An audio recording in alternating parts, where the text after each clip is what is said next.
When these protests started, you talked about Chile being at war. Protesters were labelled criminals, which angered a lot of people who were protesting peacefully. There are calls for you to resign. Will you? No. Let me tell you something about Chile. 30 years ago, we recovered our democracy in an exemplary way. Since then, we have been able to reduce poverty from 65% to 8%. That is a success story. But everything changed 2 weeks ago, and I hope that it will be for the better.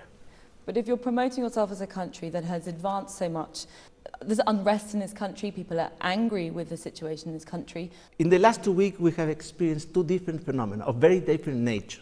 First, and this was absolutely unexpected, a huge wave of destruction, violence, that some people put in place in a very organized way. That violence cannot be admitted. That's not within the law.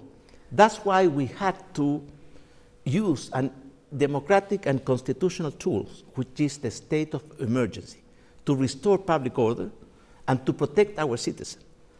Another story, a very different story, is the legitimate manifestation and protest of the Chilean citizens.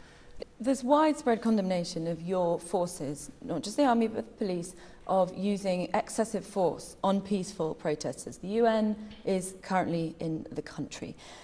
How can you as a leader sit there and let that happen? Because there are people who are scared seeing the police on the street. Of course. There are many alleged complaints about excessive use of force or even crimes. If that took place, I can guarantee you that will be investigated by our prosecutor system, and it will be judged by our judiciary system. There will be no impunity. The vast majority of Chileans seem to want a substantial change. Your approval rating is, 14%.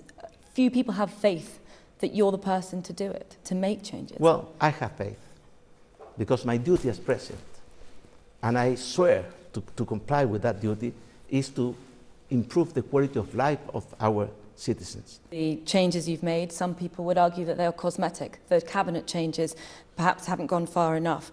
People are calling for... But wait a moment. There are people that always say that anything we do is not enough and that everything is cosmetic. How can it be cosmetic when we are doing things that have never been done in Chile? These problems have been accumulated for the last 30 years. And you're responsible for some of them? I'm responsible for part of it, and I assume my responsibility, but I'm not the only one. What is important now?